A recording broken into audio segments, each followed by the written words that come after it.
सह्या आपण पाहतोय। कोणकोणत्या मुद्द्यांवरती सहमती झालेली आहे त्या संदर्भात या स्वाक्षरी या ठिकाणी करण्यात आलेल्या आहे। यामध्ये स्वतः मुख्यमंत्री शरद पवार, यानंतर आता देवेंद्र फडणवीस, विजय वडेट्टीवार, अंबादास दानवे यांची देखील नावं आपण पाहू शकतोय।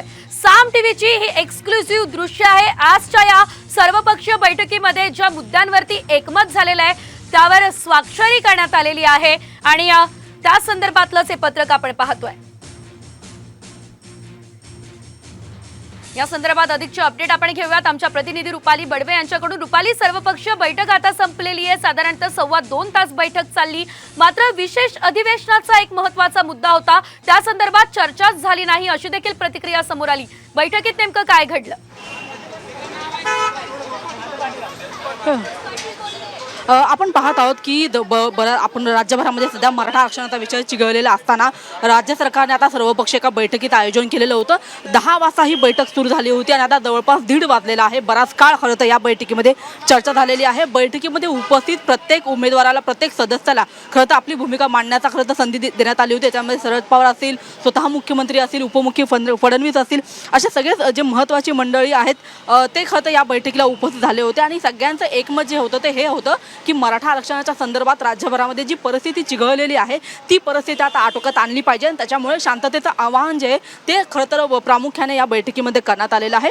दुसरा महत्त्वाचा विषय म्हणजे आपल्याला माहिती आहे की आजच्या या बैठकीमध्ये मराठा आरक्षणाच्या संदर्भात जो एक मुद्दा मांडला गेला होता, या संदर्भामध्ये इम्पेरिकल डेटा तयार करावा अशी सुद्धा एक प्रामुख्याची मागणी खरं तर या बैठकीमध्ये करण्यात आली। दुसरा महत्त्वाचा विषय म्हणजे ज्या काही आमदारांची घरांची जाळपोळ झालेली आहे, गाड्यांची तोडफोड झालेली आहे, या सगळ्या संदर्भामध्ये सरकारने तात्काळ जे आहे ते गंभीर दखल घेऊन याच्यावरती योग्य ती कारवाई करावी अशा पद्धतीची जी मागणी आहे ती सुद्धा खरं तर आजच्या या बैठकीमध्ये झाली।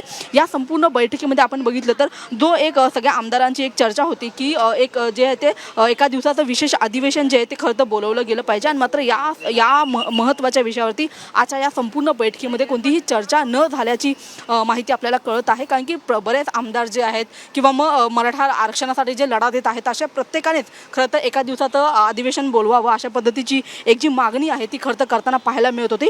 मात्र आपण बघितलं तर या सगळ्या संदर्भात सर्वपक्षीय एकजुटीचा एक जो प्रस्ताव आहे तो खरं तर मंजूर करण्यात आलेला आहे आणि या प्रस्तावावरती प्रत्येक जो सदस्य जे या बैठकीमध्ये सामील झालेला होता त्या प्रत्येक सदस्याने खरं तर या प्रस्तावावरती सही देखील केलेली आहे। दुसऱ्या बाजूला आपण बघितलं तर या सगळ्या संदर्भात सगळे जे महत्त्वाचे नेते मंडळी असतील, आमदार असतील किंवा इतर सगळे महत्त्वाचे पक्षातील नेते मंडळी असतील, सगळ्यांनीच खरं तर बीडमधली परिस्थिती असेल किंवा मराठवाडा असेल या सगळ्या परिस्थितीवरती खरं तर चिंतासुद्धा व्यक्त केली।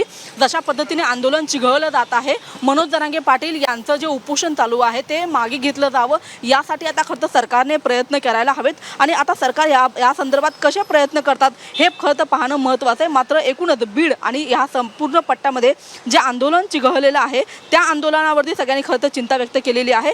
लवकरात लवकर राज्यातली संपूर्ण परिस्थिती खरं तर नियंत्रणात यावी यासाठी आता सरकार कोणते कठोर पावलं उचलते हे पाहणं महत्त्वाचं आहे। राज्यामध्ये संपूर्ण कायदा आणि सुव्यवस्था याचा एक प्रश्न खरं तर उपस्थित राहिलेला आहे आणि त्याच्या महत्त्वाची चर्चा झाली। आम्ही सर्वांनी एकमताने ठरवलं की महाराष्ट्रातील सर्व राजकीय पक्षांनी राज्यामध्ये शांतता सुव्यवस्था राखण्यासाठी सर्वांनी एकजुटीने प्रयत्न करणं आवश्यक आहे असा ठराव आम्ही केलेला आहे। सोबतच जरांगे पाटलांचं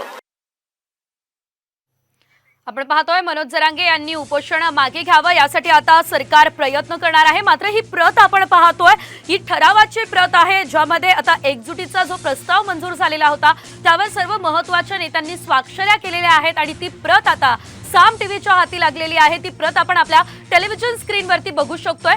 तर सर्वपक्षीय नेत्यांनी मात्र मनोज जरांगे पाटील यांनी आपलं उपोषण मागे घ्यावं अशा प्रकारचं आवाहन केलेलं आहे। मराठा आरक्षण देण्यासंदर्भात एकमत या बैठकीमध्ये झालेलं आहे। मात्र सर्वात महत्त्वाचं म्हणजे एक दिवसाचं विशेष अधिवेशन बोलावून आरक्षणाचा प्रश्न सुटणार नाही। या बैठकीमध्ये महाधिवक्त्यांनी हे मत आपलं व्यक्त केलेलं आहे। याशिवाय सरसकट कुणबीमधून आरक्षण देता येणार नाही, टिकेल असं आरक्षण देण्यासाठी वेळ लागेल असं मत देखील यावेळेस व्यक्त करण्यात आलंय।